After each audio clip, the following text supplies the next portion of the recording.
You want to talk about it? I'd rather laugh about it. Let's get a little dark about it. On the Traumedy Show. Welcome to the Traumedy Show. I'm your co-host, Rachel Wilford. And I'm your other co-host, Megan Wilford. And I'm married.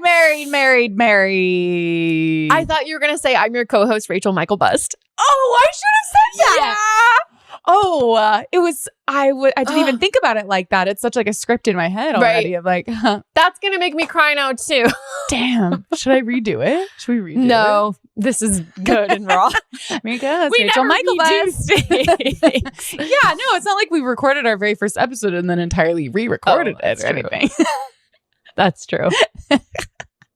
It's Rachel Michael Bust and Megan Wilford. Dang. I mean, forever Rachel Wilford. I mean, but yeah. also, yeah, I am in the process of changing my name officially. Oh now. my God. Yep. Very exciting. I know. I haven't even like practiced my signature or anything yet. What is Michael Bust, by the way? It's Norwegian. I don't feel like we've ever like actually talked about his last name on this podcast because we always call him Bullseye. Yeah, but true. Yeah, it's Norwegian. So this makes sense because I Googled it the other day to double check I spelled it right. Oh yeah. And the top thing was like Michael Bust, what's a Norwegian, like Viking ship found or something. Like it was all about Vikings. That's funny. I think his family just sent us like a Michael Bust Viking ship It was thing. like in the news recently. There was like a big Michael Michael Bust Bust probably article. why they sent that. Yeah, that's really funny. Yeah, a couple people have been spelling it wrong with like the E before the L and stuff. I've been seeing. It's kind of funny. Probably me at some point.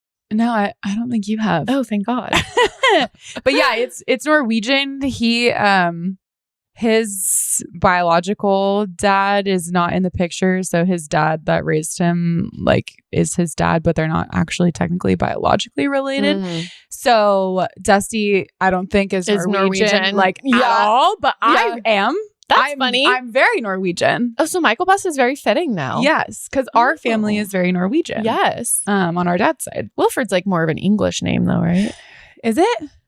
I don't know. I don't know. I don't know where our last name is, but yeah, I've married back into my true Norwegian roots, I guess.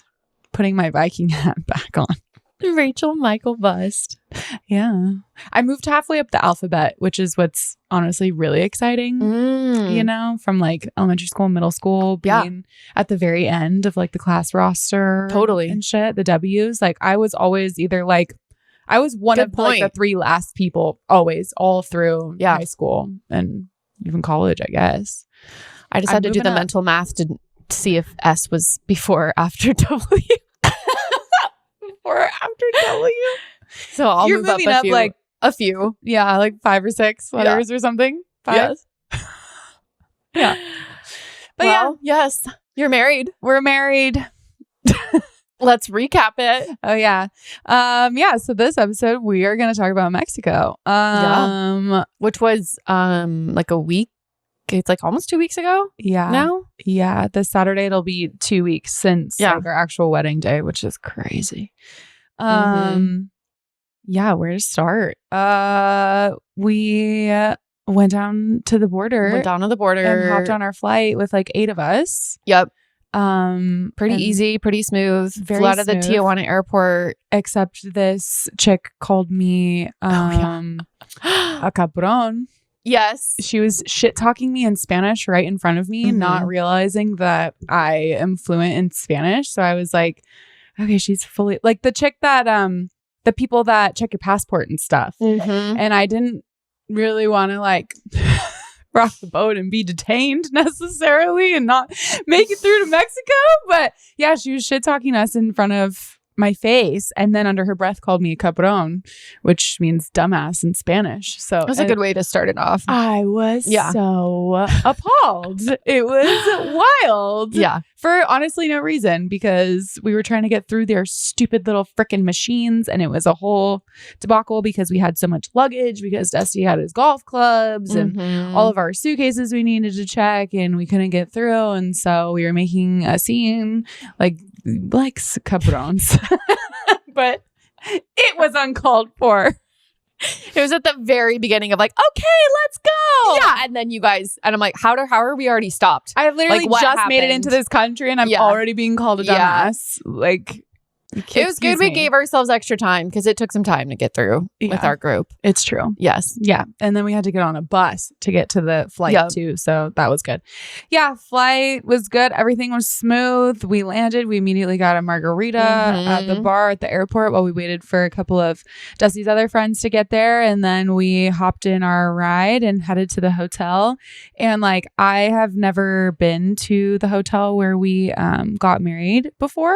Which is so exciting to see it for the first time. Being low-key so nervous. I was like, okay, I trust the process. I trust my judgment. Like, I think it's gonna be cool, but you just never know. Like, I picked this place only seeing it online and like through a video call with the wedding planner, and I'm like, what if we get there and it like sucks or it's like not very nice or it's kind of dirty or something like that. Like, I just had like a slight fear and I was very pleasantly surprised that that was not the case. Oh my gosh. Well, not surprised, but just like excited. Beautiful. You walk up and you're on the ocean on top of it, essentially. And the view was insane.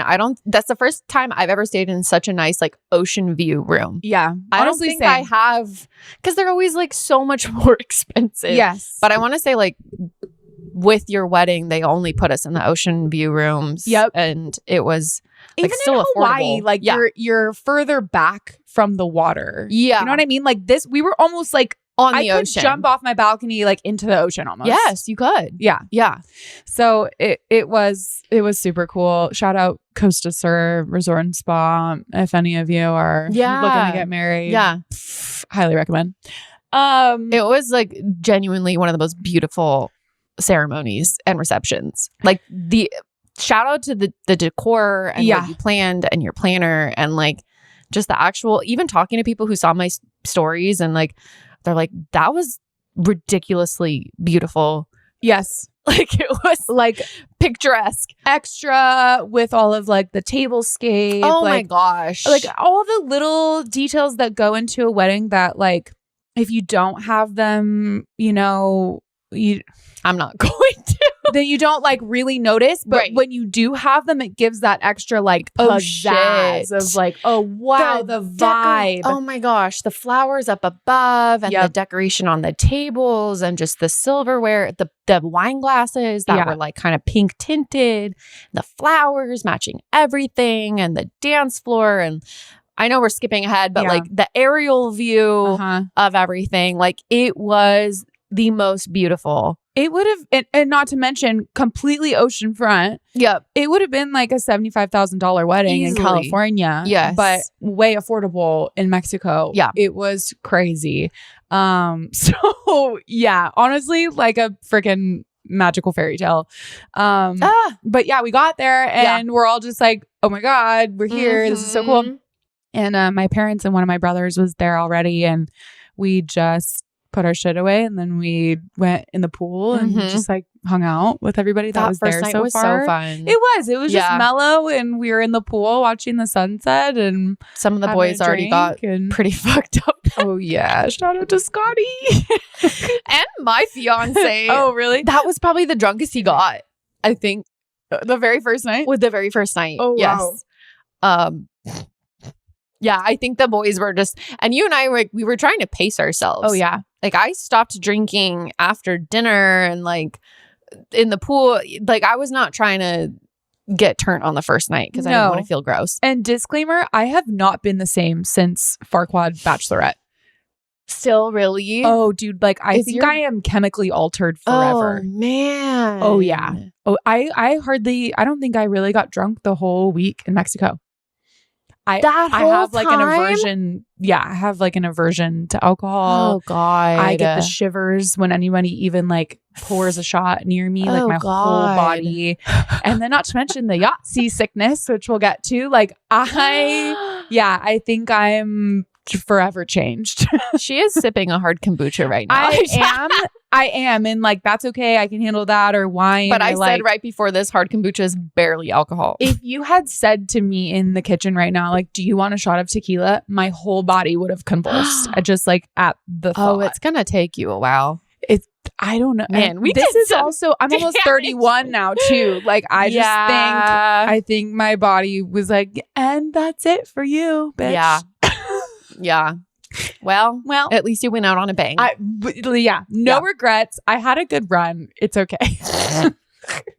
My liver has said absolutely no more. I definitely got drunk a few times in Mexico. Yeah. You've always kind of struggled like actually getting drunk though. Sometimes. Yeah. Sometimes I can. If I start like too early in the day and it's like a marathon event, I'm kind of screwed. But anyway, some boys got drunk that night. Yeah. Including my boy.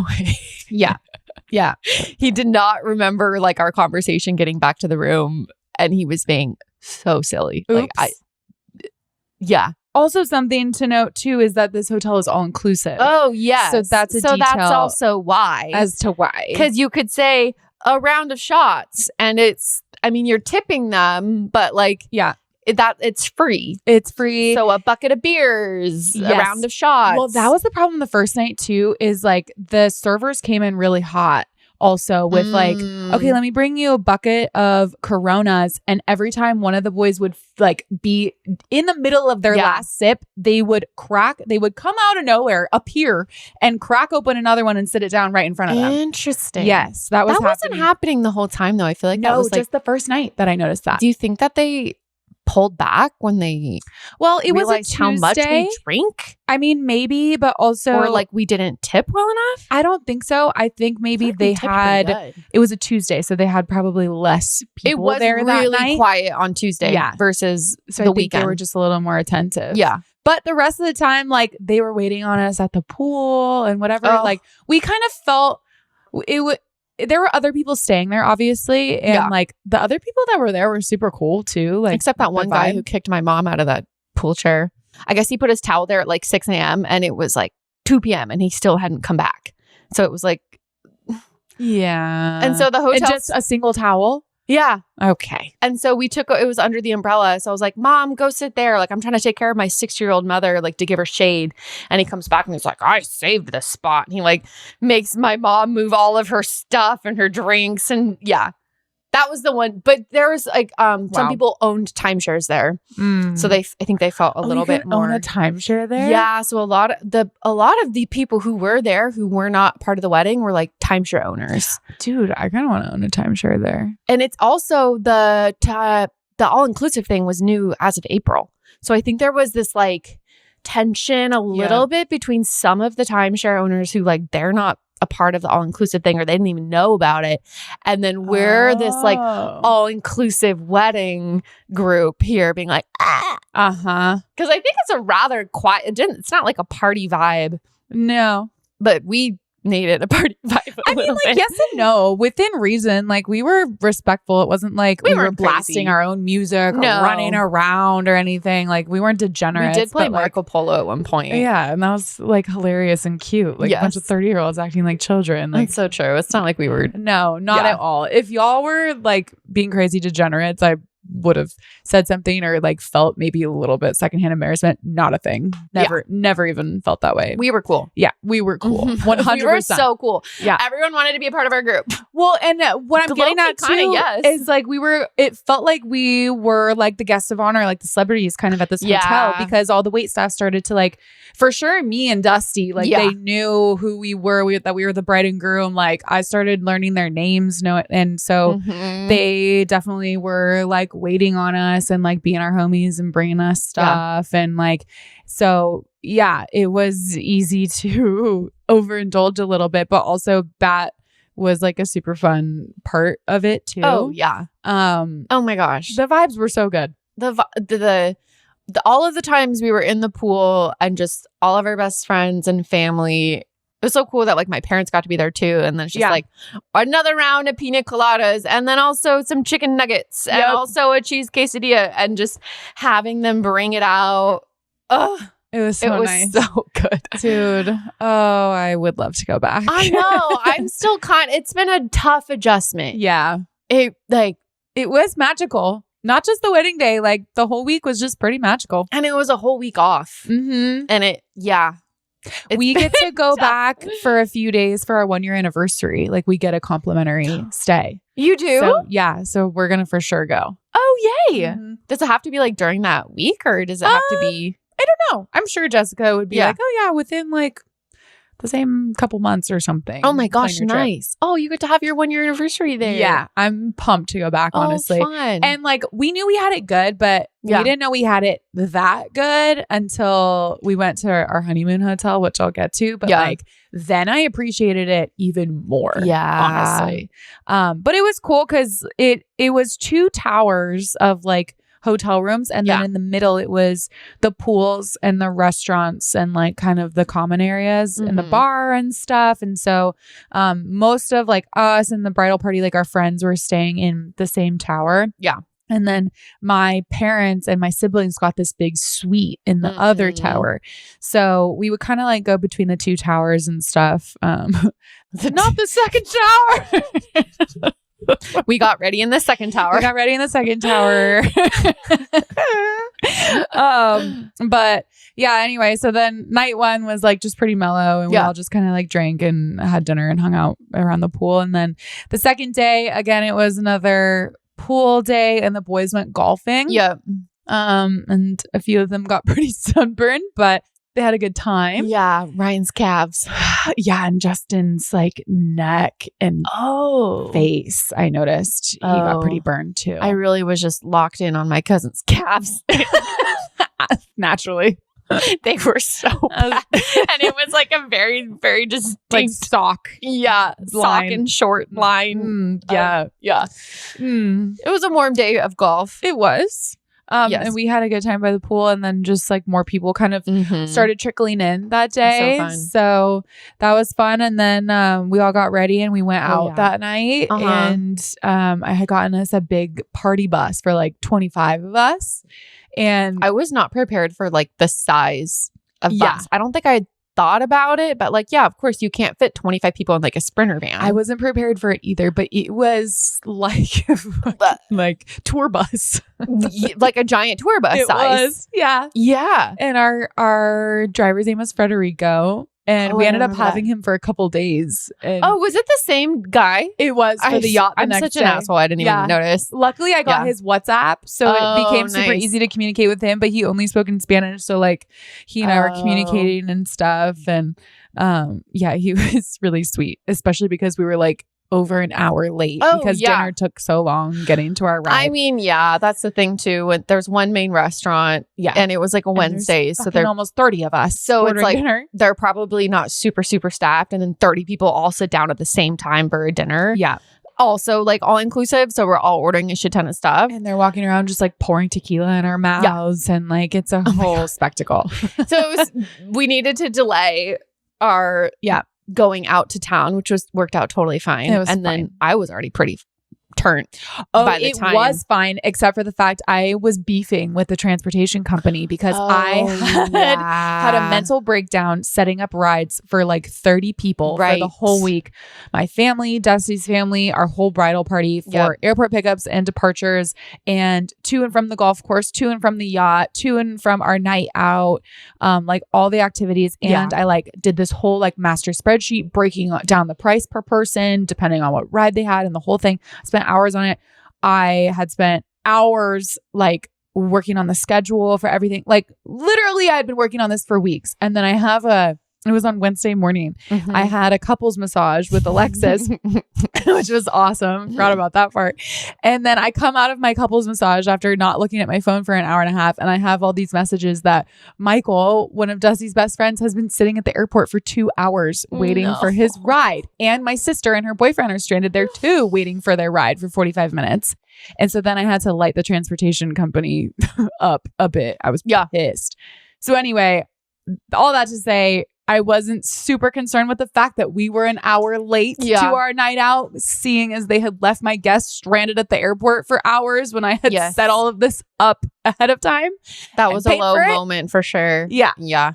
So, but yeah, we got on the bus and we went downtown, and Megan had figured out some places for us to go, which was cool. I had I had 6 or something places, but then we only had a few hours or like 2.5 or something. So I was like, okay, I need to quickly cut out whatever. But the first spot we went to that I just kind of picked on my list ended up a really fun vibe. They had like giant Jenga and giant Uno. That was so fun. Yeah. And Marco bought a whole bottle of tequila. Yep. My sister's boyfriend, who I went to the Jersey Shore and stayed with his family. Yes, Marco. Somewhere on the Jersey Shore. Somewhere on the Jersey Shore. Never forget. We've come so far. I met Dusty like the next week. Oh my God. I'm going to get emotional again. But yeah, he bought a whole bottle of tequila and was just pouring it. Yep. In people's mouths. And that was a good time. And then that was a great time. And then we left and went to the karaoke bar. I went ahead to just go assess vibes. Scope it. And even the first place that I went to, there was a couple that we could have gone to. And there was one place that was just literally right down the corner. And I was like, I'm going to go look at it really quick and come back and let you know if it's the vibes. So I take off. But then it freaked out my fiance, Washington Boy, and a couple others because they were like, Megan ran away. Oh. And I was like, the cartel. I just act like I own the place and I have no fear in me whatsoever. Yeah, but you've been there before also, so that helps. And it is such a safe, whatever, popular area. So I got a little scolding of you can't run off. Well, okay, I guess, fine. Also, my foot was bleeding profusely. I don't know how, but I cut my toe. And Alexis kept trying to figure out my toe situation. And I was like, I don't have time for that. I need to go run ahead. I need to scope. I'm on a mission. So I just was ignoring my bleeding toe and running off. So I concerned a few people with that. She's running away, bleeding. She's missing. I had the trail of blood. I'm on a mission. And then I also did the same thing, but I invited Washington Boy to come with me to scope out the karaoke bar. But we were at that first place for a while, and then we moved to karaoke. And we kind of just took it over. Yeah. It was so fun. I put in your song and I put in Bullseye song ahead of time. Right when we walked in, it was starting basically. Yep. Yeah. It was perfect. Odd. I think at a certain point they started getting tired of us and they maybe started giving more of the Mexicans songs. That's fair. We were singing quite a few. Yeah. But it was excellent vibes. It was excellent vibes. Excellent vibes. I sang a Mulan song. I had some great pictures. You guys got to sing Nickelback. Jacob and I did was it Backstreet Boys or NSYNC? I think it was Backstreet Boys. I don't know. I think it was Backstreet Boys duet. And that was fun. And it was great vibes. A pretty wholesome night as far as going out to town. Yeah. But a success. No run-ins with the cartel. Oh, no. Well, except I did have a little bit of a run-in with the cartel. Did you? Yeah, actually. I think it was when we were walking back to the bus. Somebody was like, I literally have been trying to figure out who it was in my head. I cannot for the life of me figure it out. But somebody was like, should we buy weed while we're out or something? No. And I was like, no. And there were these two guys standing right there on the sidewalk and they overheard it and they snapped to attention and started coming into our little circle as we're walking in. They're like, drogas?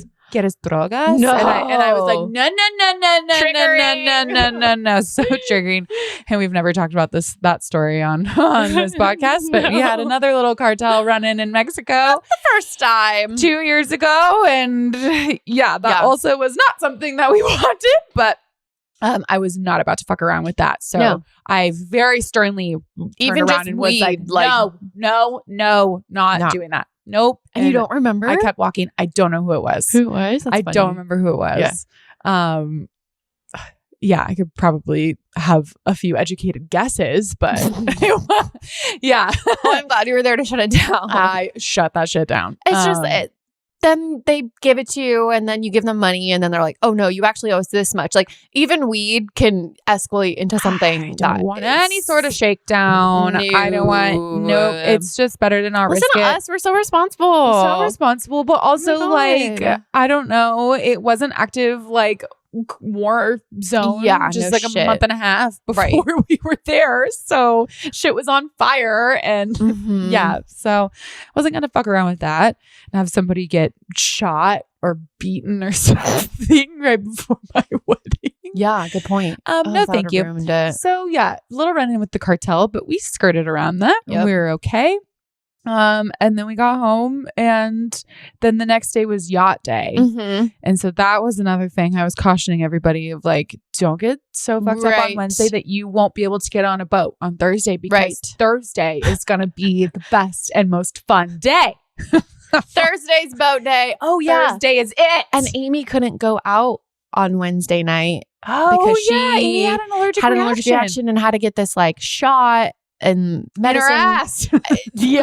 And put Amy on plat. She had to get a shot in her ass that came to the hotel room, but then she couldn't even drink at all that. And we still don't know what the allergic reaction was either. But then I was like, don't worry, Thursday's the day. You're gonna be so ready to get fucked up. Thursday's going to be the best day. Everybody's going to go hard. Everybody's going to have the best time. We've been talking about the yacht on the podcast. We have been hyping up this yacht for like months. Okay. So, oh my gosh, we gather up all of our stuff and we get on our bus with Frederico again. And he takes us to the marina and we walk out to the pier and we had to get on these, little water taxis called pangas because the yacht couldn't come in all the way like close to the pier to the shore. We had to take water taxis out to it. So we all pile our asses, 25 of us. It was a lot of people in a little boat. Yes. I was telling Rachel it felt kind of like a human smuggling situation. It just was a lot of people in a boat. We gotta get into international waters. The way back, it was pitch black and there was no lights, and it was like a little bit like it was like a Captain Phillips, like vibe. Fugitives. It was kind of sketchy. It was. There was no lights on the way really back. Like aggressive waves, and it was like, don't get your finger caught in the middle or you'll lose your hand. The captain's yelling at us. Oh, like, fuck. So we take our water taxi out there. It's choppy. Things are moving and grooving on this tiny boat, and we're like packed in there like sardines. And then we get onto the yacht and we're all like trying to get our sea legs and shit. And we're like, wow, this is a huge ass yacht. This is so cool. But we pile into the inside like main room so that the captain and the crew can like say their announcements, a little intro or whatever. And then we get going. And so we're in this like enclosed area of the yacht, and I sit down because I'm already starting to feel a little bit lightheaded. And I don't get seasick. We did our boat in Lake Como. We did our boat in Cabo. We did our boat in Tulum. Like we've been on many a boat. Like this is not my first yacht rodeo. No. And I don't get seasick. We've been drunk on many boats. Yes. I've never had a problem. I got seasick one time on the Catalina ferry when I was 16. Arizona trip, Utah too. Yes. All the boating. That boat too. Oh, yeah. I don't get seasick. It's not a thing. Right. So the whole like morning before, Nicole was like, oh, like everybody take these pills, these patches, like all these things for your seasickness. And I didn't even think anything of it that I would need one because I've always been fine. So I'm sitting there and the captain and the crew are starting to talk. And I'm like, wow, I'm feeling a little like hot. I'm feeling a little nauseous. This is weird. Like once we get going though, I'm sure I'll be fine. I think I sat inside there for too long. Yeah. And I was trying to look out at the ocean. I was trying not to like talk to anybody for a good like 20 minutes probably. And then Dusty comes over to me and he's like, I think you need to get up and go outside. And his timing was very poor because he came up probably 10 seconds after I was like, oh, I might throw up. Like I actually might throw up. I started actually feeling like it was going to get to that point. And he got up and he kind of grabbed my arm and tried to lift me up and was like, let's go outside. You need fresh air. Yeah. And the movement on the boat is what sent me. So we like get outside and I'm like on the edge of the starboard side. Yeah. And I just start puking my guts out into the open water. It was so pitiful. It was pitiful. It was fuck. And we were out in the front during that 20 minutes. And what's the front of I don't know. I don't know. The front of the boat. I'm pretty sure the port side is the left side and the starboard side is the right side. But if there are any nautical experts that listen to this podcast, DM us. please correct me. Yes. We were on the front. We're glad you're here. Applying sunscreen, starting to, some of us, myself included, like, I think maybe it was the biggest boat we've ever been on. And it was the like most choppy water or something, and it was going really slow. Is it the bigger the boat, the more like motion sickness you'll get? Because the ferry that I got sick on was massive. I don't know. I don't know either. It was because it was going pretty slow, so it's like it just had this like we felt every kind of impact. But like a few of us were starting to really feel it. We're all putting on sunscreen. We're all like, where's Rachel? Is Rachel okay? Let's get her out. Like we were the ones being like, she needs to come out in the front. And then before I know it, I turn around and I see you in your like cute little white set just bent over, goodbye, throwing up. And I was like, oh no. Yeah. Oh no. Oh no. The bride is down. Bride's down. And I just vibes were a little low. Vibes were questionable. And then they got worse. And like everybody was like at attention. Like, okay, here's a hair tie to put your hair up. Like, of course, here's a cup. What do you need? Like, here's a cracker. Here's chips. Ooh, I just hit my face on this. Here's chips. I know. I was kind of giving you your space a little bit because I was like, you have so many people. Like, yeah, people were like taking shifts between like you, Alexis, Nicole, Dre, Dusty, my sister, like everybody. We were all like very aware of how you were, and there was always someone like reporting on your status. And we were being like, okay, someone should go check on her. Or like, what is she? Dude, and I just stopped functioning at a certain point because like they put patches on me. Nicole put on this electromagnetic bracelet on my wrist that vibrated every 3 seconds and sent like a pulse through my whole body to the point where my hand like lost motor function, and I felt like I was having like a stroke every 3 seconds. Like my fingers would go. Could you not take it off? In like I was grasping my palm. Like I couldn't help it. Especially my middle finger. It would just, I couldn't. It was involuntary. It was very strange. But she said no, it was going to help with motion sickness. And so I had it on for hours through my whole nap, like the whole thing. Wow. Yeah. So I had that. People were feeding me chips. They were giving me like red Solo cups of Sprite and water. And then Nicole tried to have me chew on this ginger thing. And that made me so nauseous and sick. And so then I threw up again. And then like they tried to move me to a different spot. So I wasn't like standing there hanging over like the non-existent railing of the side of the boat, basically, which was just like a string. Yep. And that made me sick again. Anytime I would move, I would throw up, basically. And then like the poor crew like is coming and mopping up my puke on the side of the boat and shit. Like it was so gross. I threw up in front of all my friends like so many times, and not even for fun reasons. Like I wasn't even drunk. I hadn't had a drop of alcohol that day. I wasn't hungover, like nothing. Like I remember there was a point where there was definitely a handful of us not feeling good. No one as bad as you, but like she would like come around and be like, anyone want a beer? And we're all like, please.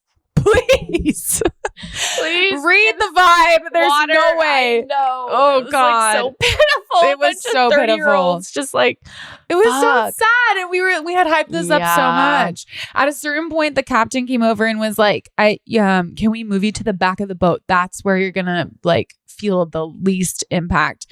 So they moved me over there. Dre sat with me for a little bit, and like I got to a point. I had taken several pills. The first one I had kind of thrown up. So then they gave me a second one. But then I started getting really sleepy sitting there at the back of the boat. Right. And so I couldn't even talk at that point because like the how do I say it? Like the the projection of my voice was making me feel like I would projectile vomit. Whoa. Yeah. So like I was whispering and like mouthing things back there. If I talk too loud, vomit's going to come out. Yeah. Like I can't like project anything out of my mouth. Okay. Right now. So I whispered to Dre, like, go have fun at a certain point. Go. So she like, go. Please save the time. This will all be for nothing. You go and save the vibes. So she went. So then my sister came down a couple minutes later. Maybe it was Dusty. I think Dusty came down at a certain point too and was sitting there with me. I told him to go have fun. Go. And then my sister came and sat with me and I'm just sitting there in silence. I started feeling super sleepy and she's like, are you okay? And I was like, I just nodded. And she's like, do you feel like you're going to throw up? And I kind of nodded and she was like, do you feel sad? And I was like, yeah. I just nodded. And then I mouthed to her that like I needed to lay down. Like there was a certain point where I was like, I literally can't hold my eyes open anymore. I have to go nap on this fucking boat now. This is so pitiful. And so and this is where it gets really gross. So I have my bowl of chips that are like my life source right now. Right. Just like salt. Because salt is really good when you're like nauseous. Like if you're dehydrated, hungover, like I learned this tip from Taylor. Salt. Yeah. You need salt and it really helps. So they were feeding, I had this little bowl of chips that I was like trying to slowly munch on and I had a red Solo cup of Sprite because that can kind of help settle my stomach. So it was probably a third full with Sprite. And my sister tries to move me inside and she found a bedroom where the captain's quarters. The captain's quarters. Yeah. She put me to sleep in the captain's quarters. Yeah. But again, the movement of me walking around on this boat made me nauseous. So I lay down on this bed with my Sprite in my hand and then I lurch up because I'm like, I have to puke again from moving on this boat. And my sister goes, you have your cup right there. Do it in the cup. This is so disgusting. Wait, I didn't know this. You don't know this part? No. Oh, it's bad. Sprite. It's bad. And I think right before I start, I tell her, I'm going to need another one. She runs and goes and finds me like a smaller, like clear plastic cup as I'm puking my guts out into my cup, a third full of Sprite. Such a small, like, there's not much room left in this as I'm. Well, usually you're given like a bowl, like a popcorn bowl. Yeah. But this is like a small vessel to really puke your guts out. I had to aim and I had to make sure that it didn't overflow. Ew. Yeah. So I swear to God, this is so gross. I'm so sorry, you guys. This is so graphic. I fill my red Solo cup to the brim with my puke. I have to hand it off to my sister because again, you guys, we're on a fucking rocky boat. I can't sit it down on the bedside table. It's gonna splatter everywhere. It's gonna fucking fall. So my sister is such a badass. She takes my cup filled with vomit and made of honor shit. Literally, she hands me the empty, like clear one. And I throw up in that again. Some more, the last little bit. And she's just standing there like making sure I'm good. And then she's like, I'm going to go dump this out. And so she goes into the bathroom. Doesn't it like there are remnants. Someone had just taken a fresh shit in there. No. It smells like absolute ass in there and there's shit in the fucking toilet, remnants. And she opens it up and she's like, oh God. So she dumps my red Solo cup of vomit out in this shit-stained toilet. Oh. And mind you, she's also feeling nauseous herself. Yeah. Like, not that bad. But, like, she's like, oh, God. Like, it's going to send her over the edge now. Oh. So she dumps out the cups and then I lay down. It doesn't, like, clog, does it? No. Okay, thank God. I don't think so. God. No. But I just passed out. I literally just laid down and passed out on this bed. And I don't nap. I'm not a napper. Certainly like not in the middle of the day. Certainly not at this party like on this boat. So I checked on you a couple times. You were out for like a couple hours. Yeah. I had then no choice. Your husband came and napped with you. Really pitiful photo of him and I, because he came in a couple times to check on me and was like, I'm so sad. Like, do you feel like you could get up and like try to come hang out? No. Yeah. And every time it was a no. It was and really hard so to like rally the vibes when you were, but I know I had so much empathy because I'm like, I know the feeling, because if it were me, I would be like, damn it, I just want everybody to have fun. Oh yeah. But it's so hard to have fun when you're like, yeah, man, I just feel so bad for Rachel. And you know me, I'm not a party pooper. Like, I'm going to fucking puke and rally to the best of my ability, but I could not rally at that point. Yeah. Something was medically very wrong. I was put to sleep, basically. Yes. I was given sleeping pills, essentially, and I had to go to bed. And so, Dusty ends up coming and napping with me for I don't even know how long. Yeah. But I was so like in and out of consciousness, but I knew he was there for a bit. And then there was a point where I knew that the boat had docked and like we had gotten to our beach destination. We were like begging the captain, like, please just dock. Literally, like, when is the boat gonna stop? There were so many of us who needed to get in the water. We're like, because everybody was feeling sick. Like, I don't think anybody else had thrown up yet at that point except me. No. Other people like Lauren did later. Yeah. But I don't think she had quite Colby was feeling not good. Yeah. And then he just started taking shots. Oh. And maybe that was my problem. I think it helped. It was like him and Chris and Marco and like a few, they were like, let's just keep drinking to like almost counteract. And then he was like, I felt way better once I really started drinking. Yeah. I don't think I really had one full drink that entire like boat ride. Because I wasn't feeling great. Not as bad as you. Yeah. But I couldn't get myself to drink. I didn't have a drop of alcohol all day. The whole day. Damn. Yeah. Wow.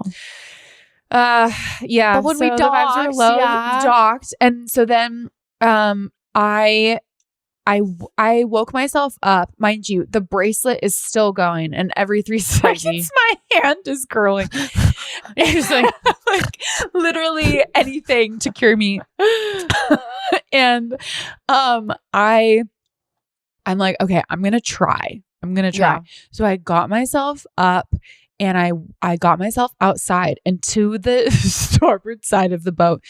And I'm hearing everybody having a good time. Nobody's like there though. So I'm by myself and I'm standing there for a second and I'm like, can I do it? Can I do it? Can I do it? And then I was like, nope, I'm too nauseous. And I turned around and went back to the bed and laid down again for probably like another half hour. Oh, I didn't know that. Yeah. Yeah. And I was bummed because I was like, I really want to try. And so then another half hour passes and Dusty comes back in and tries to wake me and is like, I'm so sad. Can you, like, we're docked, like people are swimming, like maybe it would be good for you to try to get in the water and that would help. And I just shook my head and I was like, I already tried. Like, I literally can't.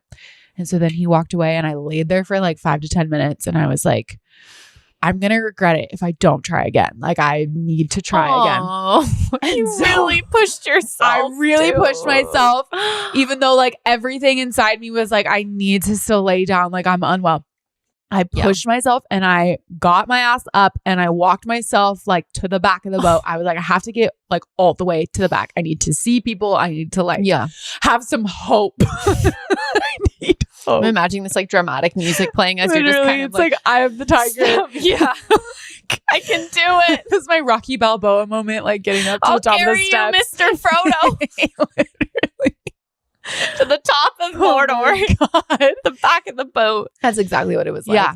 I got my ass to the back of the boat and I sat down and everybody that witnessed it started cheering. Oh, I was immediately like, the bride is here. Announcements were made. Yeah. Like, people started rushing over. Yeah. And I was like, somebody hand me some sunscreen. I'm gonna jump off and get myself in the water. Wow, what good sense to have someone hand you sunscreen. Had to.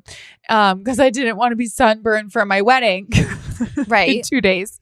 So I got some sunscreen on myself and I sat there, put my legs in the water, and then I forced myself off and to swim. And then I was like, I'm swimming to land. I need land.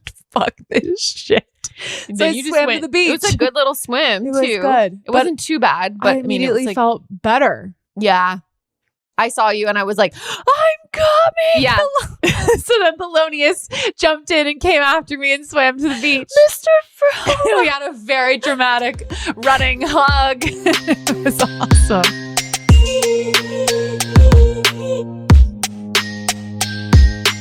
Yeah, we had all just like swam back in basically at that point. But I was like, fuck that. I'm getting back in. Like, I need to go. She's going to the beach. And it was this like my only time. Private.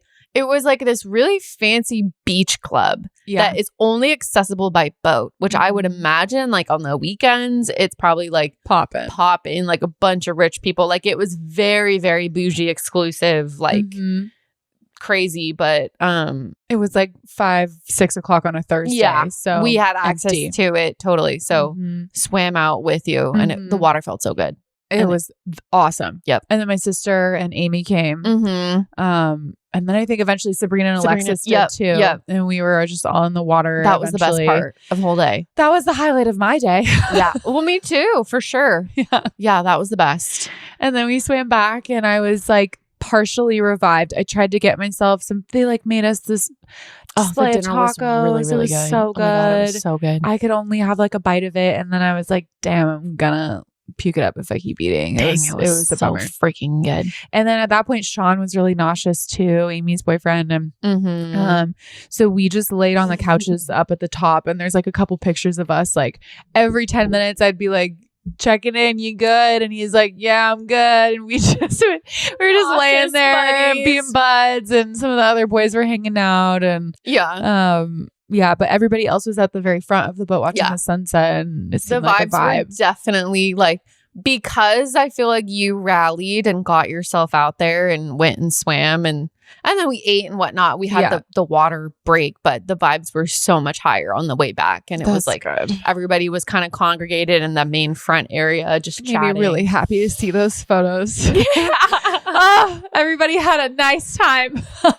Oh yeah, the last couple hours were very, very nice. Yeah, and we had the food and the music, and people were like drinking more, and yeah, it was lovely and gorgeous sunset, and we saw a bunch of dolphins. Yes, we did. Yeah, that was magical. That was very magical. I think I heard Alexis from the front of the boat like, "Is Rachel awake?" Because just all my friends know how much dolphins are my favorite animal. But and then what was I gonna say? Oh, on the way back too, they went so much slower. Also, the boat speed was so much slower. So I wonder if that helped. For sure. Dang, for sure. Well, they were just trying to get us to the destination. And I think they took a longer route, like the coastal route. So it just was longer on the way there versus like the way back. They went more into open ocean and it was just like a straight shot. Oh, got it. And so they were able to go a bit slower. That makes sense. And I'm like, damn, I kind of wish, honestly, that we had also just done that quick, slow route to where we were going. Yeah, because when we were docked, the whole time was so fun. Yeah, it just would have been better. Yeah, but whatever. Oh well, not my call. And how would we know that? Now we know. Next time we rent a yacht. Yeah, no shit. And I will take motion sickness stuff beforehand too to prepare, I guess. Because this is 30. Damn.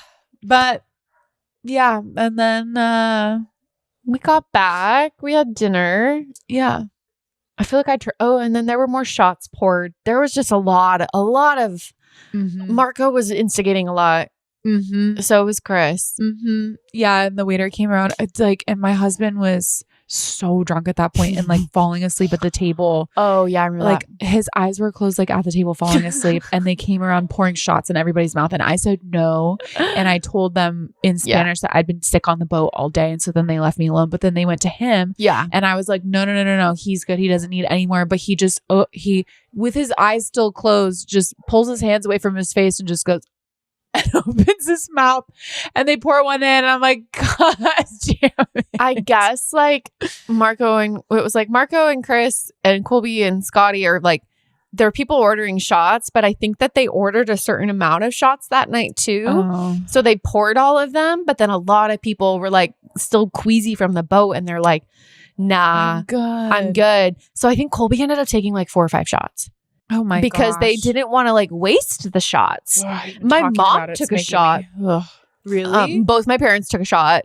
Oh my It was like we were giving them out. Like, people need to take these. I took one, and that's when I needed to excuse myself. That was the only night that I went home early because I was like, I am unwell. I cannot. Yeah. Oh, and that's when I went and had like the biggest poop. Oh yeah.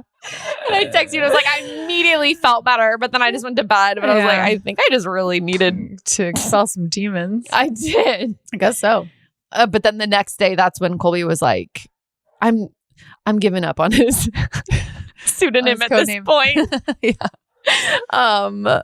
That's when he was like gone the entire day. We were all vibing in the pool and like drinking and having our Miami Vices and eating chicken nuggets. And he was like asleep for most of it because he was just so unwell. Yikes. From all the shots. That checks out. Yeah. They were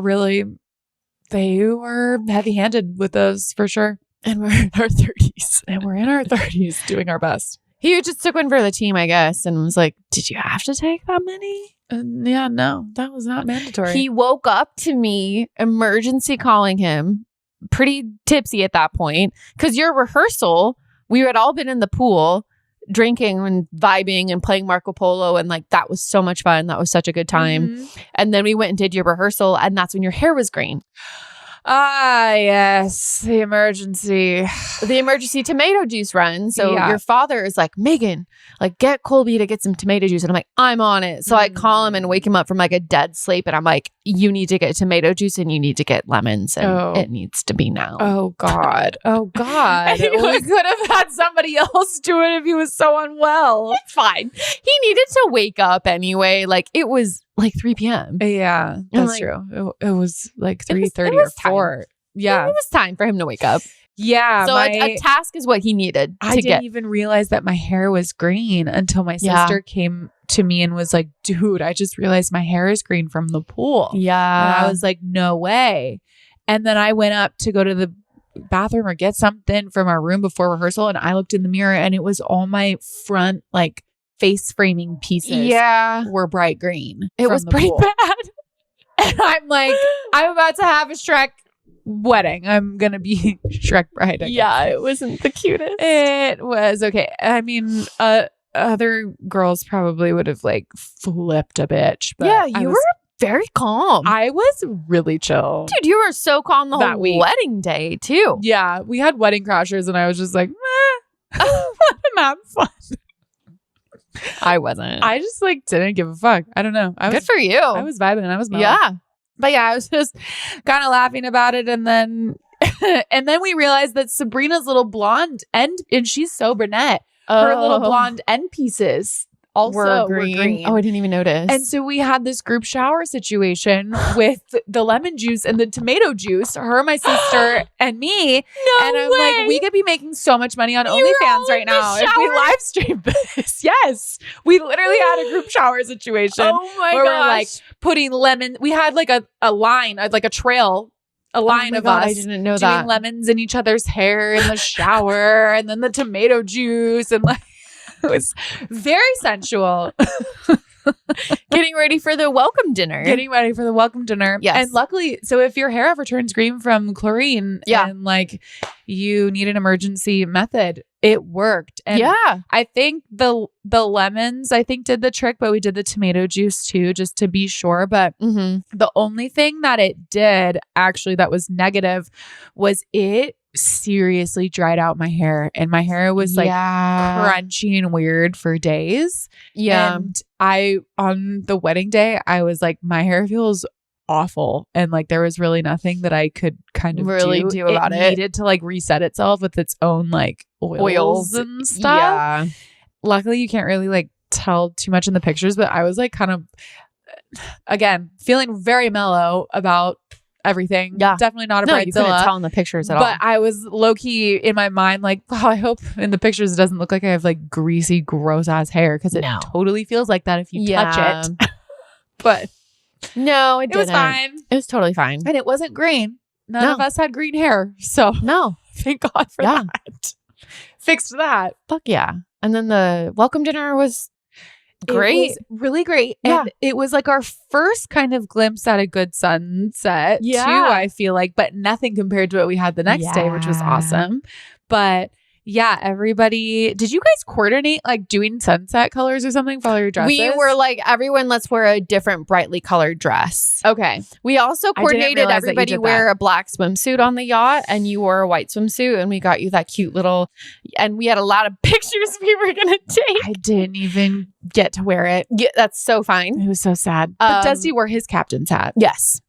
But yeah, we did coordinate outfits for that night. It was very cute. Everyone looked very like... It was so aesthetically pleasing. Yes. It was really pretty. Yeah, and that was my favorite dress for sure too. That dress was so cute. I loved that one. It was like a satin moment with like a little cutout and like some flower details on the straps and the top. And I felt very snatched in it too because I had just been puking the whole day before. Seriously. So that worked out. Yeah. And then we're like, not toxic at all, but like, thank God you puked before your wedding and now you're so skinny. God. And then the food was good and a couple people did speeches. Like Amy did a really nice speech, and then my brother got roped into one accidentally because he came over to show me a video and everybody was like, speech. And then Nicole made a very tearful crying one, and it was really sweet. And it was just a really good pre-wedding night. It was just wholesome and nice out there on the little deck right there on the ocean. I don't know if there was anything. Oh, and then Michael also gave us a private speech too at the table. Yeah, it was really sweet. That's sweet. Yeah. A lot of people had like really nice things to say, and it was really sweet. And then the next wedding morning, so wedding day, behind the scenes, I am your typical like type A who gets shit done ahead of time. And I have married somebody who is a chronic procrastinator.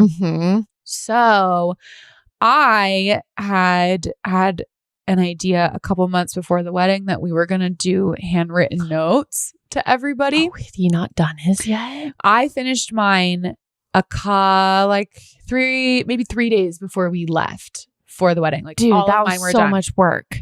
Oh, it was a lot. It was a lot of hours. I think I told you, but like Colby wants to do the same thing for ours, or he had already asked. And he had said that like, oh, we should do that. I'm, like, I didn't even consider it for a second. I was like, hell no. Because you're having like 150, 200 people. Yeah. I mean, we also have way more people, but even if we had 70, I would have been like, there's no that's way. So much work. You'd have to start it right now. Yeah, no, it's not happening. It's a lot. Yeah. Yeah. And he just did not get started soon enough. And so he was working on them even up until the morning of the wedding. He was finishing them. Yep. And so he was working on that. I was starting to like gather up my things because we were all going to go get ready in the suite, my parents' suite that had like a bunch of mirrors and bathrooms and all the things that we needed, which was so clutch. Thank God. Can you imagine if we got ready in like just someone's room with like a mirror and a bathroom? No, that was perfect. Ugh, it was so nice. So we finished up those, and then we each had not each of us, collectively, we had gotten gifts for our parents too. So we went downstairs and that's cute. Gave those to them. Aww. Yeah. So we had gotten our dad's cufflinks, and on one of them it's like a baby picture of us with them, and on the other one it was like father of the groom or the bride and like our wedding date. Yeah. So they wore those. Yeah. And then for our moms, we got them a little ring dish with like a baby photo of us in them, and it said like, thank you for raising the woman or the man of my dreams with like our wedding date. Cute. So we exchanged those to them, and that was sweet. And then we went our separate ways and started getting ready for the day. And all the bridesmaids and stuff got ready in my parents' room. My mom also gave me a gift that morning too, and a letter. It was a really sweet moment. Yeah. It was super sweet. And she gave me this little like angel like charm thing and like a handkerchief for the day. And then we got ready, and Nicole did my makeup, which she's done a few times now. She had done it for the welcome dinner the night before too, and like my bridal shower, and had been practicing a lot, and just like put a lot of, I just want to shout out Nicole because she put a lot of time into like getting me the right makeup and like trialing it and stuff. And she's just really good at that. And it looks so good. Yeah. Because I'm like pretty picky about, I don't wear a lot of makeup. I don't have a lot of makeup knowledge. Like that's just not my thing. Yeah.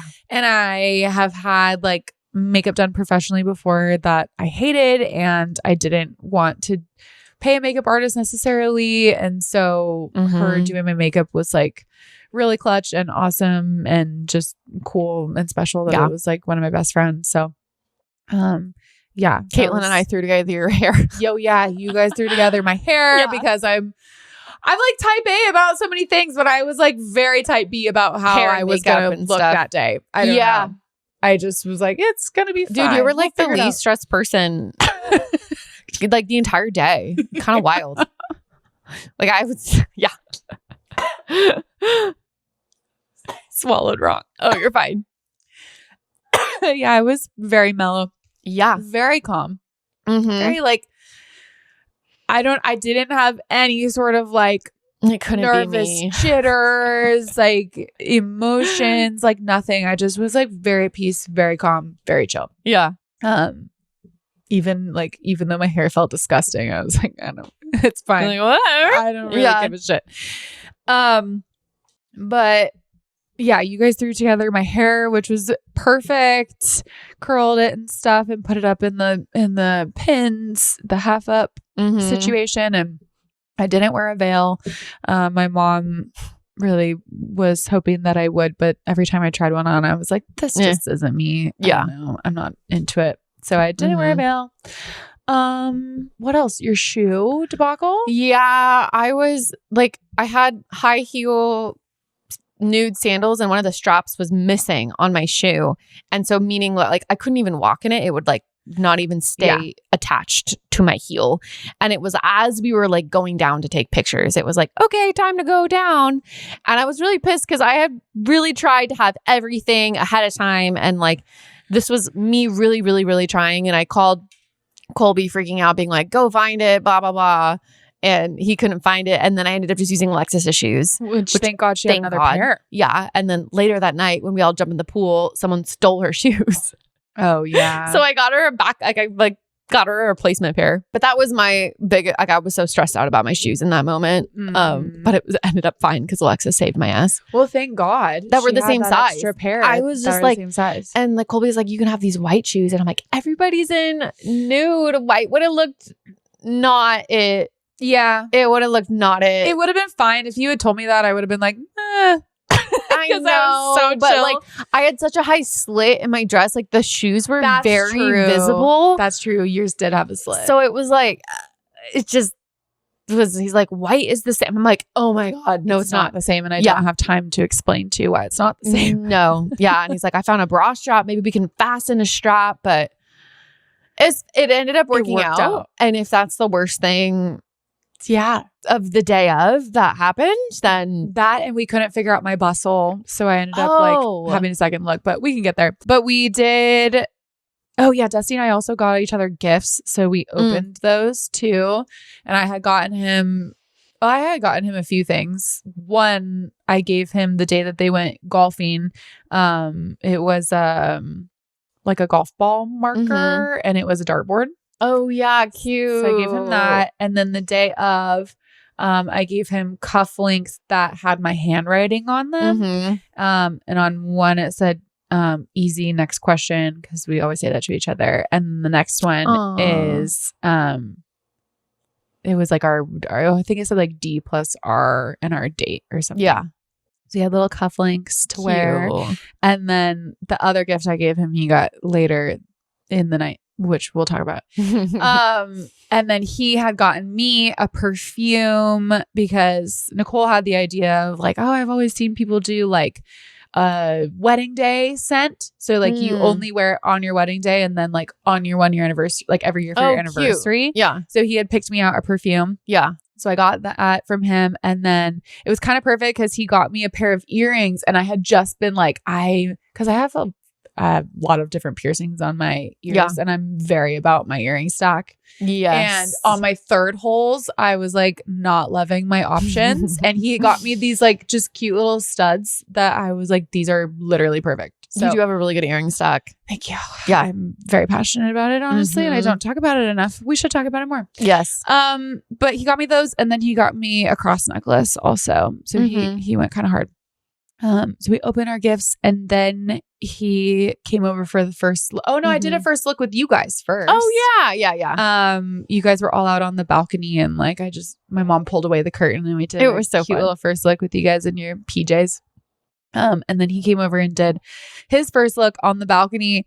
And again, I was just like so calm, so chill, like not crying, so fine, just like excited and like mellow. Yeah. And so he was like standing on the balcony, turned around, and the photographer had told me he was like really nervous. And I was like, he's really nervous. And so I walked up and tapped him on the shoulder and he turned around and he had already he was sobbing like in the moment. He was crying so much. And I was like, oh my God, you're already crying.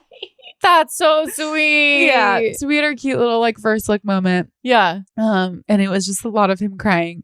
Oh. And it's cute. See me. Yeah, 100%. Very you coded. And I, of course, didn't shed a tear. Yeah. And then, yes. And then I think you're so calm and have it together. It's crazy. So chill.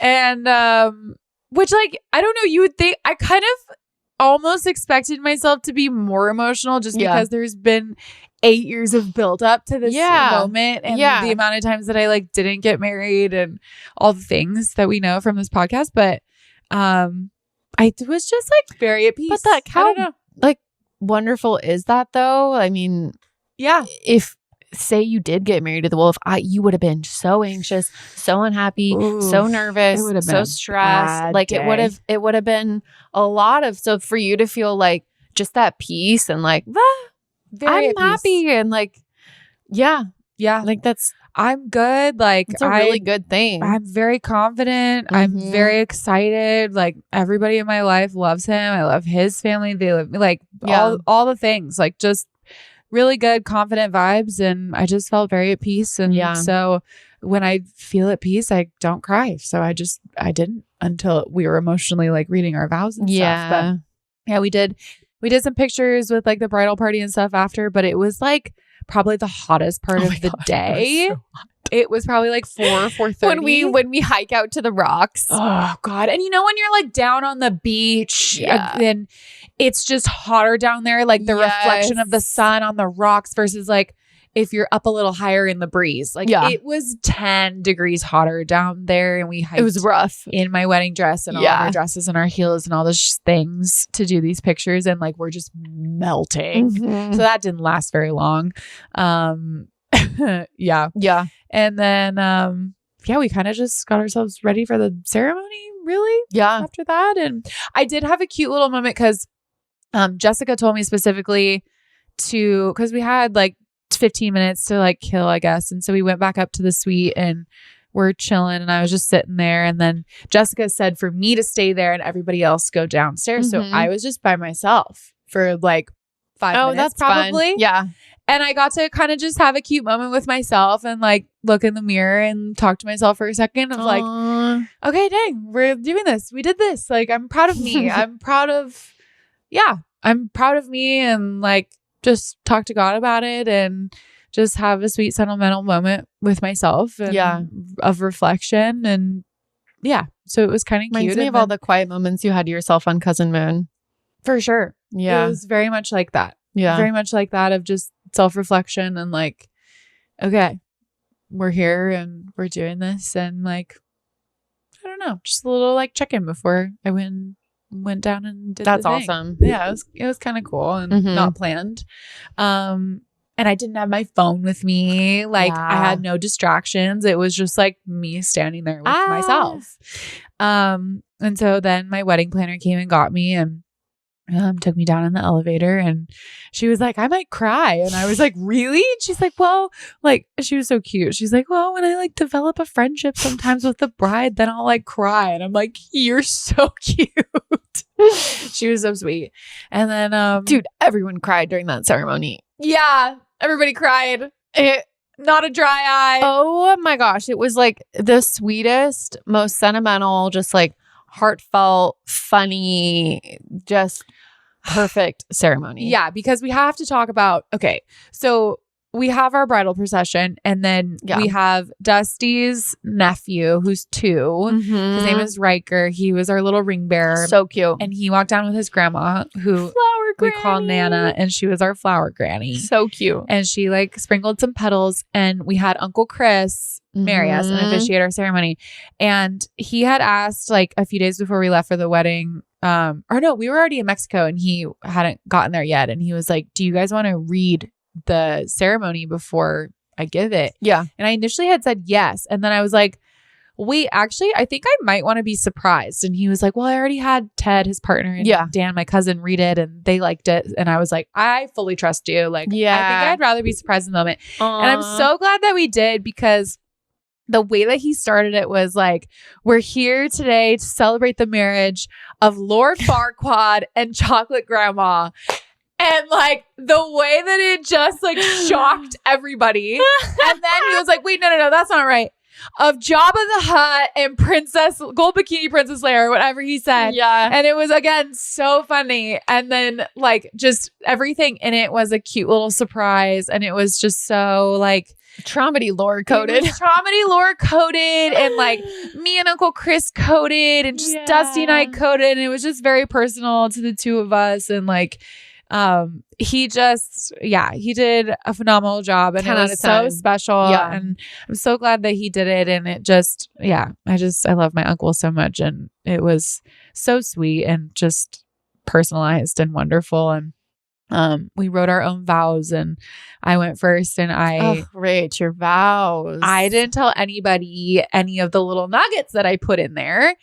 And one of the very first things that I said was and also something that like was important to me was I wanted to touch on like my other life that I almost had, my other weddings that I almost planned. Like we couldn't have this wedding without like recognizing the others, but I didn't want it to be obviously like all about that, but I wanted to tie it in a way because it is important and impactful. Like this decision that I'm making, I don't take lightly, especially like from what I've come from. And so I said that, and that like, I had kind of this metaphor going throughout of like, you know, you don't fully appreciate the best until you've experienced the worst. And then I said that our best friends, Alexis and Jacob, who are both on this podcast, in their marriage vows to each other, they said, you were the better I was waiting for. And I said, I'd like to add my own twist to that today and say to Dusty, you are the better God was saving me for, and not just the better, the best. And that made Alexis and Jacob apparently just lose their minds, because, you know, they didn't know that like, was coming. You bitch! Yeah, literally. So they lost it. And she just kind of kept losing it throughout the night too. Which she's not a huge crier either. And so there was that nugget. And then I actually had started a list on my phone early into Dusty and I dating, titled All the Times I Knew Dustin Was the One. And I've just kept this running list of all these like aha moments, or like things that he's done, or like we've experienced together, or whatever, in which like I knew I would marry him. And so I read some of those, and he had no idea that I had been doing that. Nobody He didn't know that you had done the list? Oh, no. I feel like I maybe had. That you knew? Yeah, maybe. I don't know. I don't think I told anybody that. Okay, maybe not. When I started it, I was like, I think some of the things you read out, you had said to me. Oh, yeah. So maybe that's why. That's fair. Like, yeah. That's fair. Maybe I didn't know you had like a running list though. Yeah. Yeah. I've been keeping a list since probably like a month or two into us dating. And yeah, he certainly didn't know. Because I started it with the intention of like, I think I'm gonna like do something with this someday and have it be a surprise. So yeah, just that was kind of the summary of my vows. And then I made promises to him at the end, and he just they were so his vows. And I think mine were probably longer just because I'm a writer and I barf things a bit more, but his were super his were so amazing too, though. They were both so genuine and like so much love, and could not handle it. Yeah. And we both were just crying, and it was very sweet. And yeah, his meant a lot to me too. And I don't know, it's just like, yeah, you like say these things to each other in front of everybody. It's really special. It is really special. And it's like why you have a wedding at the end of the day. Like it is just like, wow, this is really, really cool to be able to like commit myself and express the way I love this person in front of all my closest friends and family. Yeah, like it's true. Yeah, it really, the whole day, just like the words and the feelings were like so powerful, honestly. Yeah. Just like in so many different ways, whether it was the speeches or our vows or just like the whole vibe, like the setting, like the whole thing. It was just very like palpable and powerful, and like I'm just really thankful for that. And that like, although I have had several proposals, this was my only wedding, and yeah, damn, super special and like worth the wait, honestly. So yeah, it was a beautiful ceremony and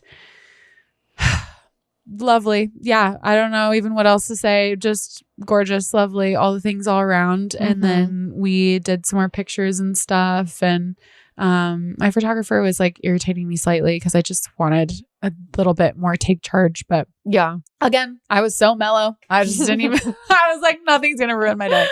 I'm fine. So we got our pictures and cocktail hours started. They had like a bunch of margaritas just waiting for the bridal party right after, which was so hell cute. Yeah. Yeah, that was so fun. Yeah. Oh, that makes me happy. Oh yeah, they were all just on the table. And that's when I mean, I'd already was crying during the ceremony, but then the funny video I took of like right after, I just was like sobbing, and I like pan over to you and I'm like, because I had been really, really documenting my story the entire time. Yeah. And I had quite a few people being like, I am so invested in your cousin's wedding. Like, please update. And that was my last update of the evening was like, well, they're married. And I'm just sobbing. Yeah. And then just didn't stop. Yeah. No, the sobbing did not stop. I don't know if I saw you again not crying. No, because if I ran into you, I was going to start crying again if I had stopped at that point. It was a lot of, oh no. Yes. Yes. And then the reception was so fun. You guys wrote all of those letters for us. Yeah. Cocktail hour. Oh yeah. So then, okay. So like little details that we did. I really wanted darts incorporated into our wedding somehow.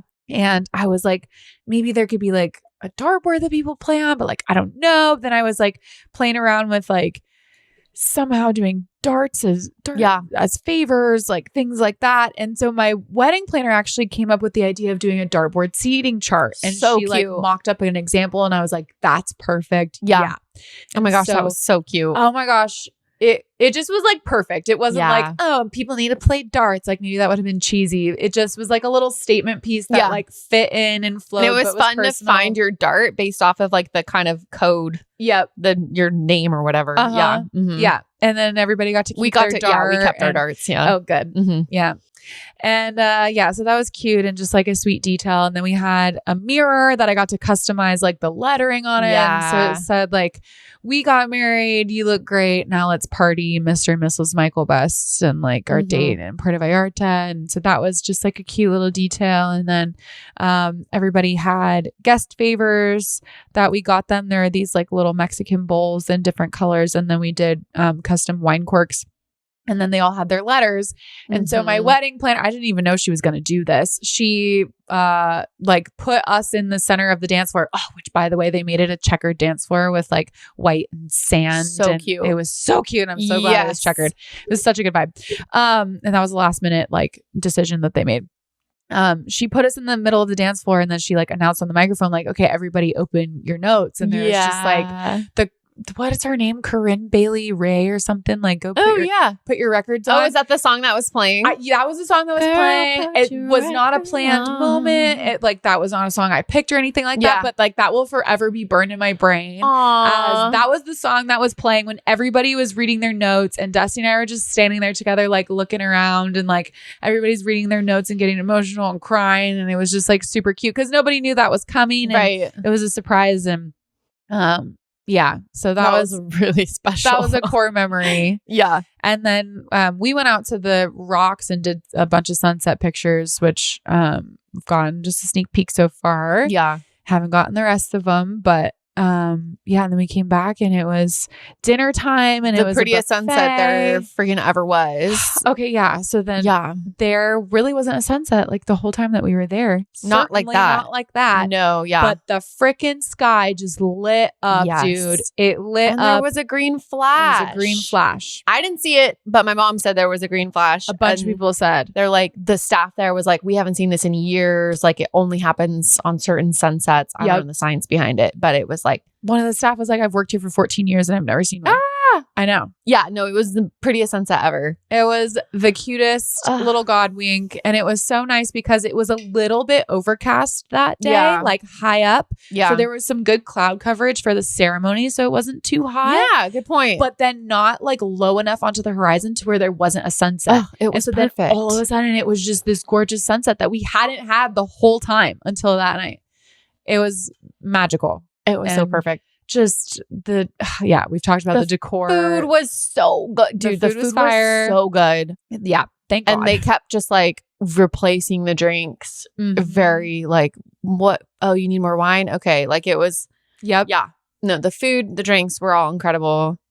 And then speeches started. The only thing that was like a bummer was my mom pulled me aside a couple times trying to bustle my dress so that it wasn't dragging, and it took up chunks of time, and they really could not get it figured out because it was like pulling it through like a little tiny loop thing. Right? And they like couldn't find. Had she practiced it? It was her and my wedding planner and Alexis at a point, like all trying to do it. Yeah, shoot. They taught her at the shop, and she had a video, but like they just could not figure it out. And so, anyway, when dancing started, I was trying to dance with this heavy ass dress, still kind of dragging, not bustled. And I was like, you know what? Actually, fuck this. I have one more outfit that I haven't worn yet. That's white, and so I decided to go change. But that was a little bit later. Anyway, speeches started, and I had told everybody that the toasts at weddings are my favorite part. And like, I don't care if it's like a fucking open mic. If you want to come up and say some stupid shit, like I literally don't care. It was like 55 people at this wedding, like.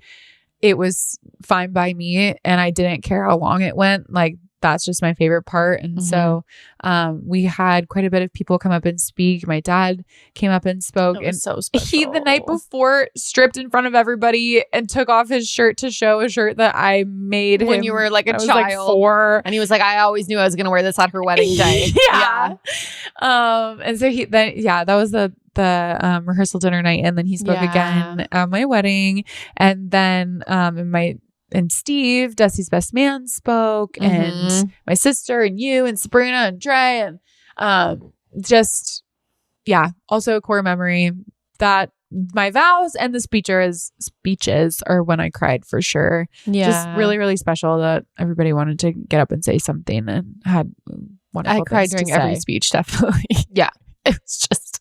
They were all A+.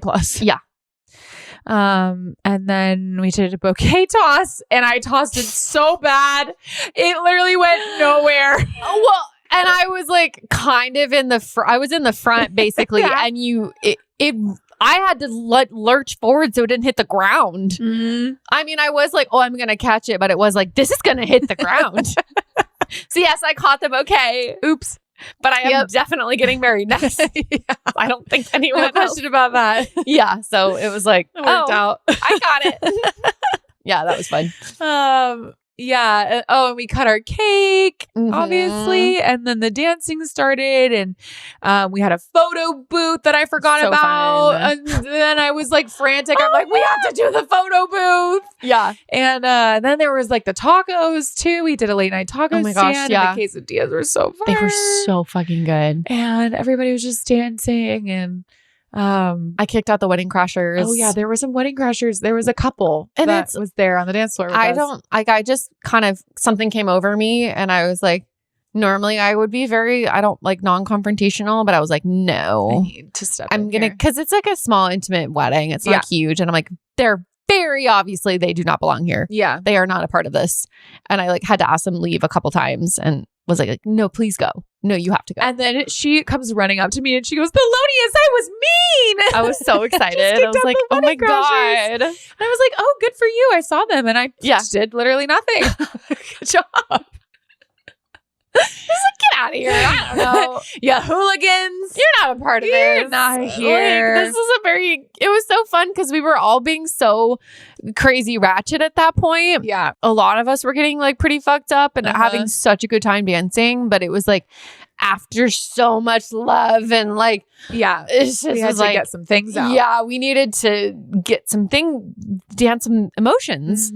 And then there just continued to be more crying on the dance floor. Oh, and also the Polaroids.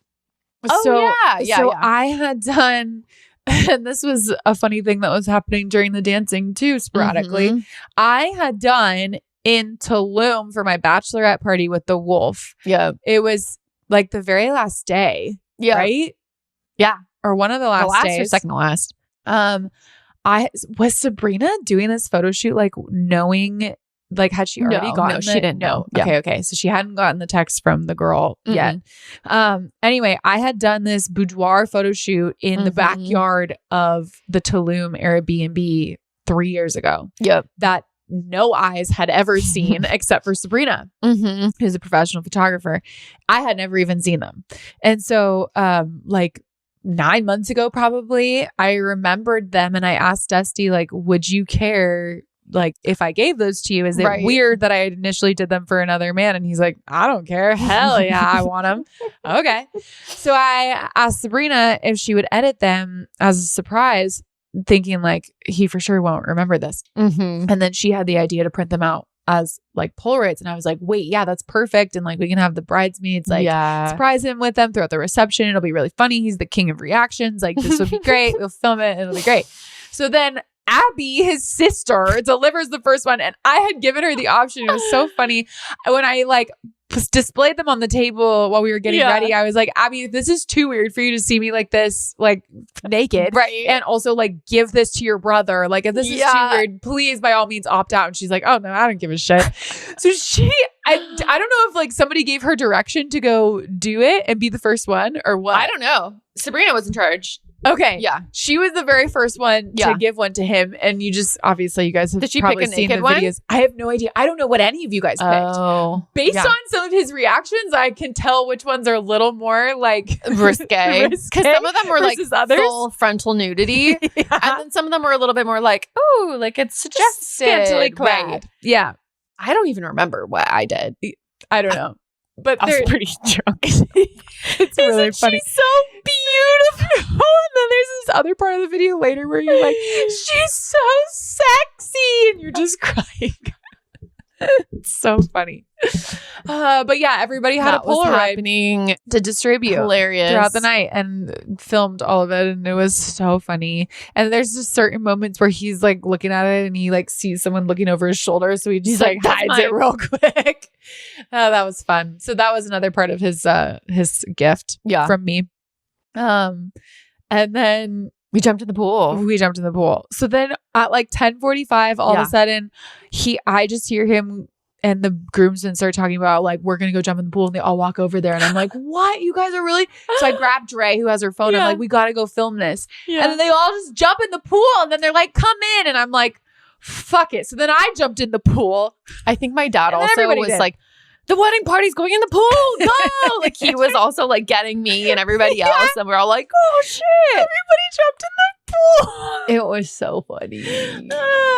Definitely did not think that was going to be me for sure. But again, didn't care. I was like, fuck That's it. when the shoes went missing. Yeah. So people took their shoes off and 2 pairs mysteriously were never recovered. Never recovered. But oh well. It was worth it. And then there was like 15 minutes left of the night when we all got out of the pool and we're all just sopping wet dancing on the dance floor.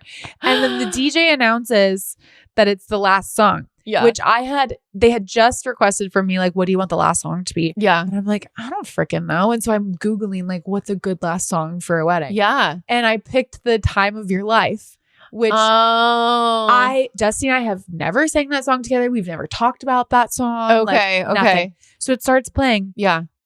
And I don't know what happened, but basically he and I just locked in and started doing this weird mating dance. And like everybody cleared the dance floor and it was just him and I doing this weird thing. And he said that he locked in with me and was like, I'm going full actor mode and whatever. We didn't talk about this again. Yeah. No conversation. Right. He just was like in his head, full actor mode. I'm locking in and whatever she does, I'm copying. And so we started doing this weird like bird mating dance. Yeah, it was wet, sopping wet.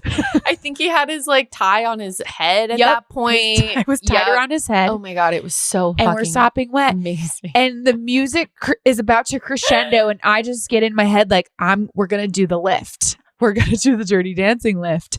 And I get in the corner and I lock eyes with him and he knows exactly what's happening. Again, we've never done this before. This was not choreographed. This was not practiced. We just locked in with each other. And I run up and you guys know I'm not graceful. I'm not a dancer. I'm nothing. I don't have the form. When you see this video, we'll post it when this episode goes live. I have it edited. Yeah. My form.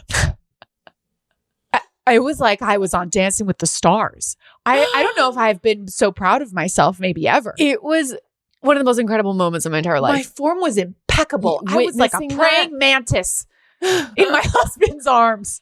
Like nothing was out of place. For those couple seconds, I was suspended in time, a graceful angel. Oh my God. He lifted me and the crowd went wild and everybody literally... We were all freaking out. And everybody was convinced that we had choreographed this and planned it. Yes. And no, we had not. Because it just had that impression because it was so in sync. And then you had the lift and then he had the lift. So then it wraps around to the chorus again and I get in position in the corner. And we didn't have any words, but then we just knew he was going to attempt to lift. So there's this point in the video when you see my cousin Melissa and my brother Connor realize like what's about to happen in the background and they're like, oh my God, he's gonna run, he's gonna jump. Again, we're sopping wet, shoeless. He's in socks. That could have ended up really bad. We could have really seriously hurt ourselves. Yeah. And then he does a lift and I lift him up. Like 2 inches. It was literally, yeah. And then everybody comes out on the dance floor. This is one of the most epic few minutes of my life, of my whole life, was this time of my life. Oh, man. Unchoreographed song. Like, if I could relive a moment of my wedding again, that would probably be the one. I was just gone at that point. I was sobbing because I was like very hyper aware of like, wow, this is such a cool moment right now. Like witnessing that moment. And then literally we were all just like, yeah. Yeah. The eyelashes were gone. Yep. Everything was gone. We were all wet. Just disheveled, spent. and then the night wrapped. And then after party. We went to the after party. Yeah. There was an after party in my parents' suite where we got ready. After party. I didn't make it. She didn't make it. I just was like, I went to the after party by myself somehow, like drunk and crying in the elevator. Got there. No one was there. I was really, really drunk. Oh, God. And like eventually Colby had to put me to bed. Like I somehow was able to like shower and like I washed my hair. Look at you. Like I took off I washed my I don't know how I did all of that. Damn. I did not make it to the after party, but you guys were there until very late. Yeah, it was just chill. We were sitting there just drinking and vibing and reminiscing the night, and it was just funny because And my mom was sitting there too, hanging with us. And she thought this part was so funny because we would all be sitting there. There was music going. We were just having a good time. Everybody's just high on life. And any new person that would walk in the door, everybody would collectively just go, "Hey!"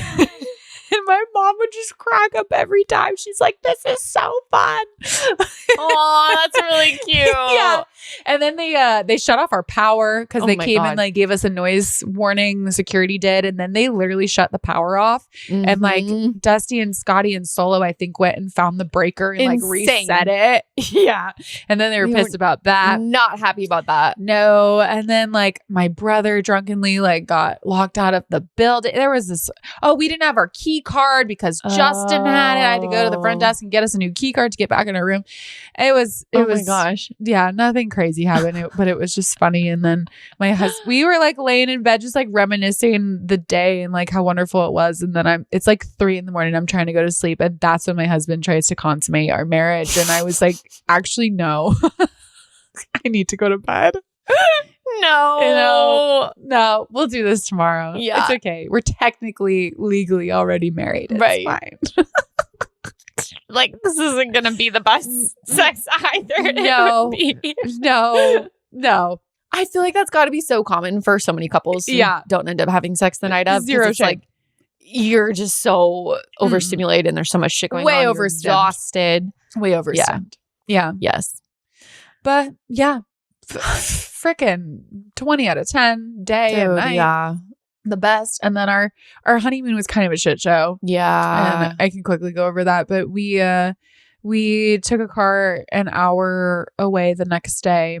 Said our goodbyes to everybody. Oh, it was an hour away? Yeah. Oh, dang. Okay. Yeah. Yeah. It was an hour drive to Punta Mita, and we went to this resort called the Grand Palladium Punta Mita that looked so cool and vibey, and it had 5 restaurants, and I'm thinking it's going to be like the Cabo experience. Right. It was not. They sat us down. Well, they didn't sit us down. They gave us this whole runaround for almost 2 hours on the sales thing, and I kind of before you even checked in. Well, during the check-in process, that's when they swindled us into doing it, because the guy was like, well, if you do this for an hour, then you'll get 2,500 points that you can use for a cabana for the day by the pool. And I'm like, okay, whatever. Like, that could be cool, I guess. An hour, and comes with a bottle of wine and all this shit. I'm like, whatever, fine. Like, we'll do it. And then that was a mistake, because it turned into this whole debacle and a walking tour of the resort, trying to sell us into like a membership for when we have kids and all this shit. And it was so confusing. And I kind of went a little Karen. And then like the other annoying thing is like the 5 restaurants that are on property, you need a reservation for days in advance. You can't just walk up and go to them. And we're only there for 3 days. So whoop-de-fucking-do. There's no reservations when we're there. And then the pool was dirty, and like there was loud music and like weddings and parties going on the beach until like 11 o'clock at night, like so loud in our room. Even it was a Sunday, a Monday, and a Tuesday. Dude. Yeah. And I'm like, this is just not the relaxing, like nice honeymoon that we're looking for. Yeah, there was a lot of shit that pissed me off, and I ended up leaving a bad review everywhere. And I never do that, but it was that bad, you guys. And it's your honeymoon. And I spent so much money to be at this place and for just a few days, and it was shit. And so finally, the very last day, I was like, you know what? It's the last day of our honeymoon. We actually don't have to eat here and stay here and live off of chicken nuggets and rubbery pizza that we had been living off of for days there, because we couldn't fucking eat anywhere. So I made us a reservation in town, and we went in town and had a night and went to another place for appetizers and a cute little bar, and went to dinner and had a great time. And Dusty haggled a guy for a blanket on the beach as a keepsake for us for when we move. And and then we came home the next day, and then I just vegged for a few days, and Dusty went straight back to work. But that was kind of the low honeymoon after. It's fine. Like we still always have a good time with each other, but it just was a bummer that, like, coming off of the high of Costa Sur and how awesome that was, and like the service there, and just like the setting, like the vibe, the whole experience. I was like texting my wedding planner and was like, we miss you over there. Yeah. We didn't know how good we really had it. It's going to be so nice when you guys go do like a 1-year anniversary. Mm-hmm. Yeah. Yeah. I'm excited for that. I'm definitely excited to go back. But yeah, that was my wedding. Damn. I had my wedding. Damn, dude. Just think about like the start of this podcast. I know. It's kind of crazy. And then recapping your whole ass wedding. I know. Yeah. Yeah. Pretty crazy. All the little Traumedy over, nuggets. and I'm like, what do I do with myself now that I'm not like planning a wedding all the time? You're moving. Yeah, for sure. No, it's nice to not have like an extra thing to do. Dude, yeah. But it's weird. True. Yeah, I guess to pivot a little bit, I definitely have a lot on my plate now too, and I have some kind of sad news. Yeah. Sad, exciting sad news. And happy. Yeah, Washington boy, Colby and I, we are actually moving. As I get oh God. We're moving to Boise, Idaho. Mm-hmm. And we bought a house and we are in escrow. Most of our like close friends know that we've been planning this. We've been talking about this now for like the better part of a year. So it's been kind of just like, okay, if things work out, if we get married, we can't really afford to have a house here, or we could, but it would be a 1-bedroom, 2-bedroom condo situation, and just want to have kids and be close to family. And we've been kind of just fantasizing about a house now for quite some time, and kind of have been like playing around with the timing of everything with the wedding. And I'm now month to month with my rent. And we kind of were like, okay, we're going to wait till Rachel and Dusty's wedding. And then I'm going to have a meeting with the real estate agent. And then we're just going to like see what happens, but not like rush necessarily, or just kind of start thinking about it, but thinking about the summer. And then it was the Monday after we got back from the wedding, I had my first call with the real estate agent, and it was great. And I had already gotten pre-approved for a loan at that point. So we were kind of like, okay, whenever you want, you can kind of look at stuff. And then my parents went to this open house for this one house that I thought looked really, really cute, and it ended up not as cute as I thought in person. And then there was like another open house just right in the area around the corner, and they went and looked at it, and it was just like this, holy shit. It's like 5 minutes away from them, definitely within our budget, and it's 4 bedrooms, and just kind of ticked off all the boxes. And they sent a bunch of videos, and we just had this like very good feeling about it. This was all within like 4 days after. So it happened like just this whole last week was so crazy how fast it happened, and then thought about it a lot. I mean, within a short amount of time, but also like the entire weekend was just like, holy shit, okay, let's put an offer. And if it's supposed to happen, it's going to happen. And if not, oh well, who cares? And it was like, there were several other offers on the house too. So we weren't even sure we were going to get it. But then it was like, we put it in Saturday night, and then Sunday morning they're like, they accepted your offer, and okay, now you're in escrow. Like, it just was like, oh shit. So yeah, it was a lot of like, he and I were just crying and excited and like, holy shit, okay, wow, okay, it's happening. This is really like, I was like, oh, I don't want to tell my friends. Dreading even talking about it, but also it's just like all the emotions all at once. Is kind of how it's been. Yeah, it's a super exciting thing, and buying a house is like a huge accomplishment, and like scary. Moving states and moving away from all your friends and your life, and so lots of emotions. Lots of weird to going. Like, I haven't lived in Idaho in like 12 years. Used to always say I never would, so it's like, wow, okay. But now it truly feels like I'm really sad, but it also feels like I feel very at peace and like very ready for it too, and just like where I'm at in my life, and having an office and all those things, but also knowing how accessible it is to come back. And I already have 2 work trips planned this summer, and we'll have my bachelorette party here is the plan. And the wedding in October 9th in Boise, and then we'll have our house there for the wedding. We plan to have like a giant rager the night before the wedding as well at our house to have like our first big party. But obviously it's like tough. So that's our update. Big fucking, you're gonna move soon into a house. We talked about that already, right? I think so. Yeah.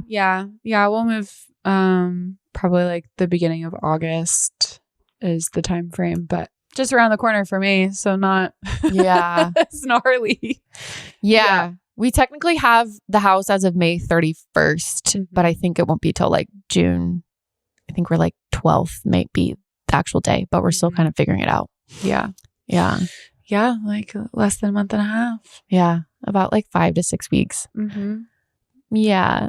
I know. You're going to have to like start packing up everything. Weird. I know. Yeah. Colby has definitely requested to kind of be in charge of all of it, which I'm totally fine. And he's planning on doing most of it while I'm gone for the first week in Boston. And he's like, I'd kind of prefer you not, because he doesn't want me to mess up with his organization. Yeah. Fair. Yeah. So gonna go through some cosplay stuff and start packing. But yeah, a lot of big shit happening this summer. Yeah. I know. Happy and sad. Yeah. Sure. But then with that, that's kind of our season. This is our season finale. Yeah. A lot of stuff happening and big moves, and it's so crazy. Like, what a chapter close it feels like, and like new chapter opening. That's true. Yeah. That's a good way to put it. Yeah. Yeah. So kind of just this is like such a definitive. I know. Well, it's just like a natural stopping point for like, okay, we had the big like climax of the thing, and now we have like some transitional like big things coming up, and natural stopping point for the season, and to take a beat, and you're moving and I'm moving, and then we'll resume. Yeah. But yeah, I know. It's like, it's a weird way to end it, but it is. That's life. That's just how it goes. But it's like weird and sweet, and like, oh man, thinking about being on the same pink couch 2-ish, a little more than 2 years ago. Yeah. 2 years ago. Yeah. I got married on our like anniversary, basically. Crazy. It's been 2 years since we started this now. And this is our last time recording this on this pink couch. True. Yeah, you're going to put it on Facebook Marketplace? No, we're probably going to throw it away. Oh, sad. Maybe. I mean, it's it is so fucked up. Yeah. It's the most uncomfortable, kind of dirty. Yeah. It's a rough couch. But man. But an iconic couch. We have been through so much on this couch. Yeah. Damn. Aw. This couch has seen and heard some shit. It really has. Pour one out for the pink couch if you're listening. Man, thank you, Traumedians. Yeah. Thank you. And we love you. And we'll keep you posted on when we resume and what's in the future. And so many of you keep up with us on Instagram and stuff too. And we chat with you there. And you send me hot dog and Lord Farquaad reels, and it's the best.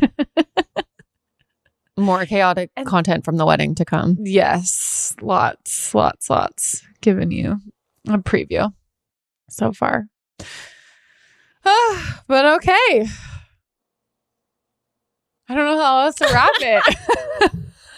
I had the time of my life, and I never felt this way before. This seems like the right next step. I swear it's so true, and I owe it all to you.